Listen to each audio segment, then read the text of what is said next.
Hello everyone, welcome back to my channel. तो marketing management की series के part 7 में आप सभी का स्वागत है। आई होप आप सभी लोग अच्छे होंगे और अच्छे से अपनी पढ़ाई कर रहे होंगे। सबसे पहले हमारे already 6 parts of marketing management uploaded है। अगर आपने वो वीडियोस नहीं देखी है तो आप उनको रेफ़र कर सकते हैं अपने अपकमिंग एग्ज़ाम्स के लिए। तो अगर हम बात करते हैं कि ये वीडियोस किन किन बच्चों के लिए रेलेवेंट है, तो पंजाब यूनिवर्सिटी के बीकॉम, बीबीए, एमबीए, एमकॉम या फिर कॉम्पिटिटिव एग्ज़ाम में ये वीडियो रेलेवेंट होगी। तो चलिए बिना टाइम वेस्ट करे अब हम समझते हैं हमारे आज की इस वीडियो के टॉपिक के बारे में। तो अगर हम आज के टॉपिक्स की बात करें तो सबसे पहले हम मार्केटिंग मैनेजमेंट का मीनिंग, उसके बाद फिर प्रोसेस ऑफ मार्केटिंग मैनेजमेंट को डिटेल में डिस्कस करेंगे। मार्केटिंग मैनेजमेंट को सबसे पहले समझने के लिए हमें समझना होगा कि मार्केटिंग और मैनेजमेंट टर्म का मीनिंग क्या है। तो सबसे पहले चलिए अब हम हमारी फर्स्ट टर्म मार्केटिंग से शुरू करते हैं। हमने हमारे प्रीवियस लेक्चर में भी मार्केटिंग के मीनिंग को डिटेल में समझाया है। अगर आपने वो वीडियो नहीं देखी है तो आप उसे भी रेफ़र कर सकते हैं, पर जिन बच्चों ने वो वीडियो अभी तक नहीं देखी उन सभी के लिए मैं दोबारा से मार्केटिंग का मीनिंग समझाती हूँ। सबसे पहले marketing means identifying and satisfying customer need and want profitably, यानी कि जो मार्केटिंग होती है वो सेलिंग से काफ़ी वाइडर टर्म है।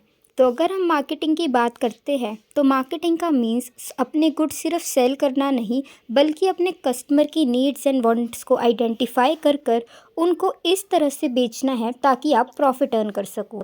तो अब हम समझते हैं मैनेजमेंट के बारे में। सबसे पहले मैनेजमेंट का मीनिंग होता है किसी चीज़ को अच्छे से मैनेज करना। तो अगर हम मार्केटिंग मैनेजमेंट में मैनेजमेंट की बात करते हैं तो ये एक ऐसा प्रोसेस है जिसमें हम मैनेज करते हैं हमारे रिसोर्सेज, यानी कि पीपल, मनी, मटेरियल और मशीन्स को इस तरह से ताकि हम अपने जो गोल्स है उनको एफिशिएंटली, यानी कि कम पैसों में, और इफ़ेक्टिवली यानी कि with in the time limit उनको अचीव कर सकें। दोनों टर्म समझने के बाद अब मार्केटिंग और मैनेजमेंट को मिलाकर हमारी नई टर्म बनती है मार्केटिंग मैनेजमेंट की, जो कि हमारे सब्जेक्ट का नाम भी है। जो मार्केटिंग मैनेजमेंट है इसमें एक कंपनी या फिर एंटिटी ये मेक श्योर करती है कि आपको अपने मार्केटिंग एक्टिविटीज़ को इस तरह से मैनेज करना है ताकि आप उन्हें इफ़ेक्टिवली और एफिशिएंटली अपने गोल्स को अचीव कर सकें। अब बारी आती है कि मार्केटिंग मैनेजमेंट में हमारे मेन गोल्स क्या है। तो मार्केटिंग के गोल होते हैं अपने कस्टमर की नीड्स को आइडेंटिफाई एंड सेटिस्फाई करना, वो भी इस तरह से कि आपको प्रॉफिट हो। अब मार्केटिंग मैनेजमेंट की टर्म को अच्छे से समझने के बाद हम चलते हैं इसके प्रोसेस की तरफ और समझते हैं कि मार्केटिंग मैनेजमेंट किन किन प्रोसेसेस से होकर गुजरती है। तो अब जैसे कि आप इस पीपीटी में देख पा रहे हैं, मैंने मार्केटिंग मैनेजमेंट का एक फ्लो चार्ट क्रिएट किया है इजी रेफरेंस के लिए। आप चाहे तो इसका स्क्रीनशॉट भी ले सकते हैं अपने फ्यूचर रेफरेंस के लिए। तो अगर हम मार्केटिंग मैनेजमेंट को प्रोसेस में समझते हैं तो इसके अंदर 6 स्टेप्स इन्वॉल्व होते हैं जो हम बारी बारी डिटेल में डिस्कस करेंगे। तो सबसे पहला स्टेप मार्केटिंग मैनेजमेंट प्रोसेस में होता है setting marketing objectives, then analysing marketing opportunities, identifying and selecting market target, designing marketing strategies, planning marketing programs, and then the final step is to organize, implement and control the marketing efforts. तो चलिए अब हम start करते हैं हमारे step 1 of marketing management process से, जो कि है सेटिंग मार्केटिंग ऑब्जेक्टिव्स। सबसे पहले किसी भी प्रोसेस को शुरू करने से पहले जो हमारा मेन गोल होता है वो होता है हमारे ऑब्जेक्टिव सेट करना, यानी कि एंड में हम क्या क्या चीज़ें अचीव करना चाहते हैं वो प्री डिसाइड करना।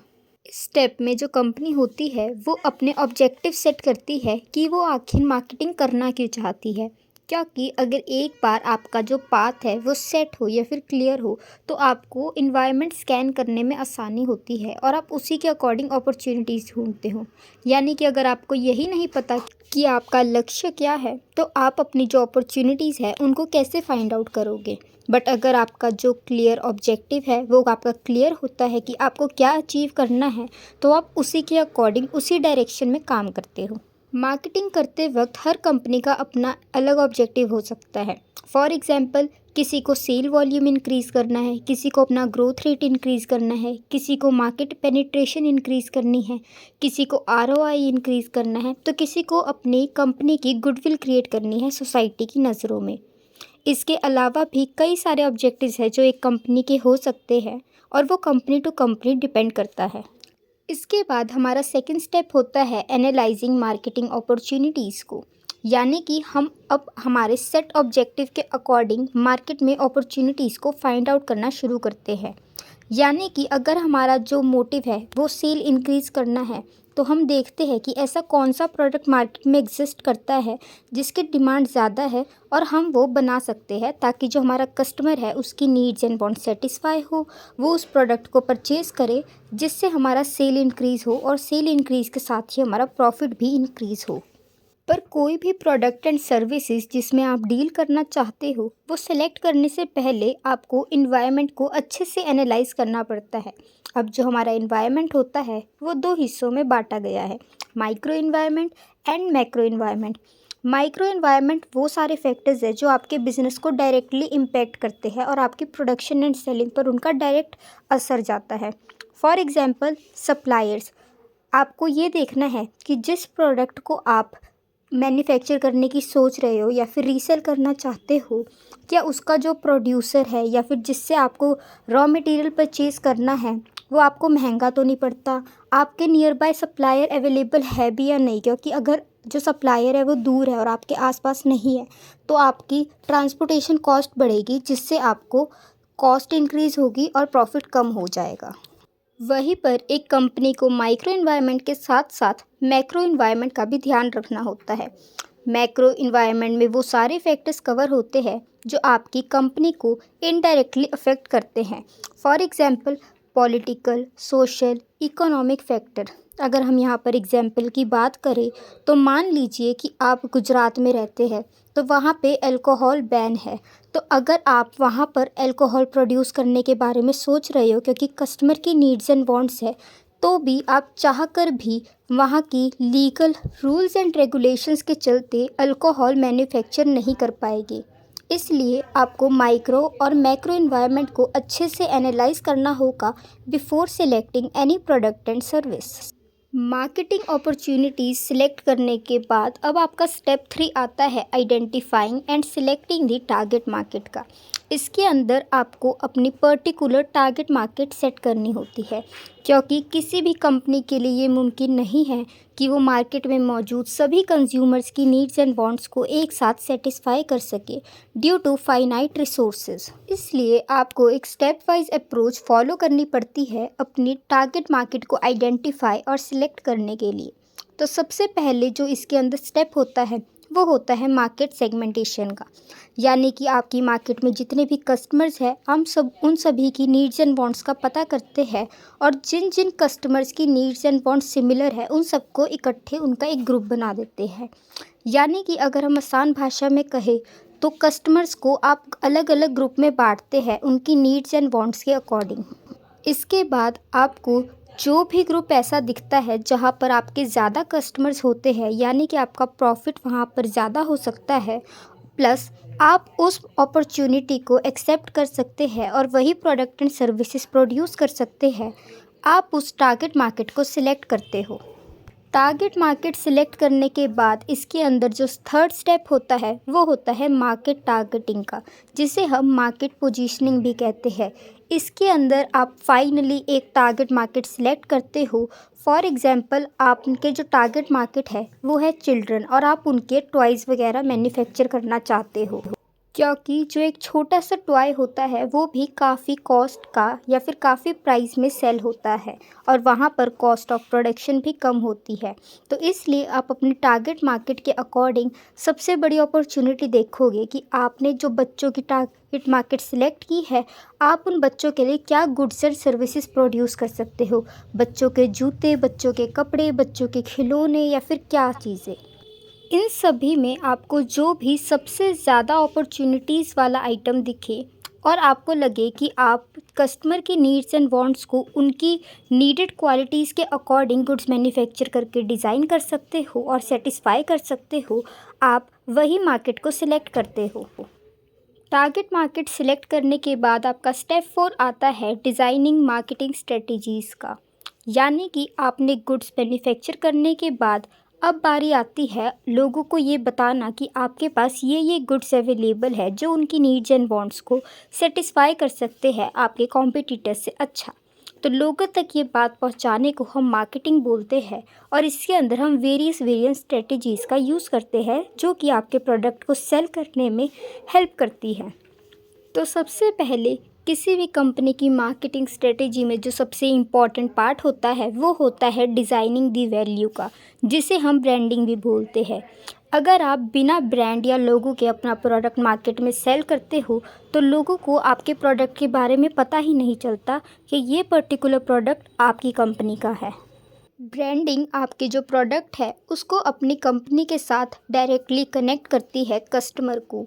जो ब्रांडिंग होती है वो आपके प्रोडक्ट को उसकी खुद की एक आइडेंटिटी देती है मार्केट में, जिससे आपकी कंपनी की इमेज अच्छी होती है, रेपुटेशन इंक्रीज़ होती है, गुडविल क्रिएट होती है और मार्केट में जो प्रोडक्ट्स होते हैं वो आइडेंटिफाई करने ईजी होते हैं कस्टमर के लिए।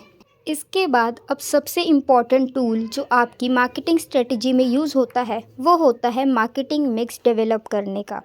मार्केटिंग मिक्स एक ऐसा टूल है जो आपकी कंपनी को अपने प्रोडक्ट्स एंड सर्विसेज कंज्यूमर को बेचने में मदद करता है।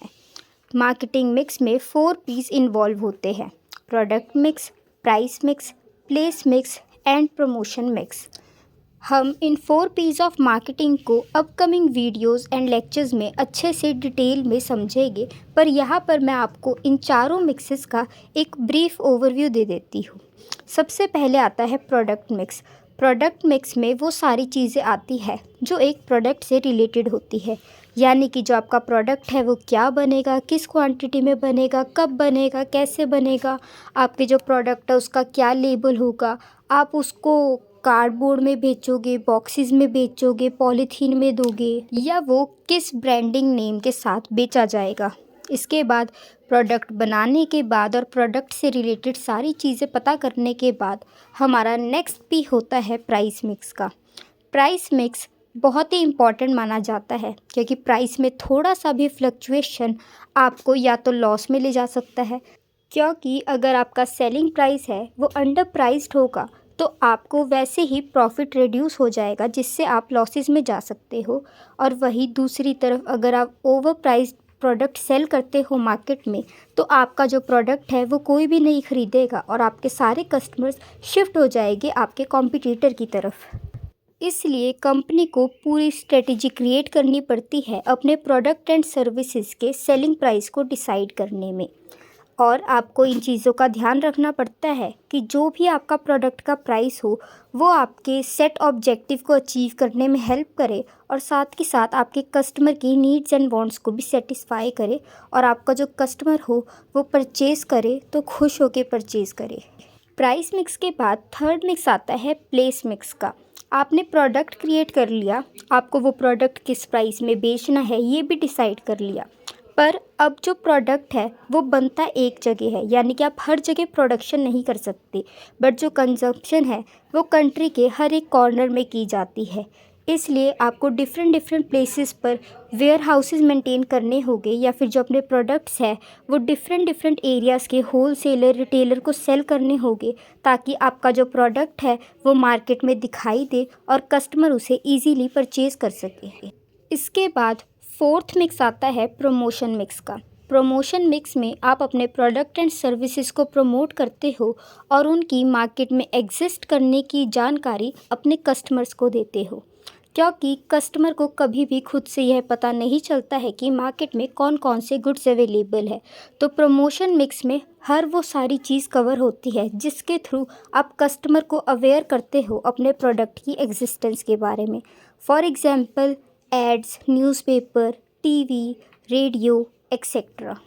आजकल प्रमोशन मिक्स में जो सबसे यूज़फुल टूल है वो चल रहा है सोशल मीडिया का, यानी कि आप इंस्टाग्राम, फेसबुक, व्हाट्सएप के थ्रू, अपने स्टेटस और स्टोरीज़ के थ्रू कस्टमर्स को अवेयर कर सकते हो अपने प्रोडक्ट एंड सर्विसेज के बारे में। यहाँ तक कि आप सोशल मीडिया पर जाकर अपना बिजनेस पेज या फिर वेबसाइट्स भी ओपन कर सकते हो।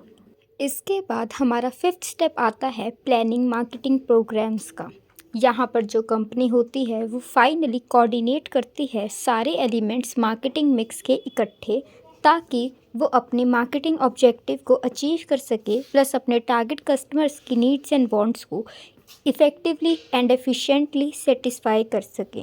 यहाँ पे जो कंपनी होती है वो वेरियस डिसीजंस इन्वॉल्व होते हैं, जिन पर डिटेल्ड इवैल्यूएशन करती है और फाइनली जो मार्केटिंग होती है उसको रियल लाइफ में इम्प्लीमेंट करती है।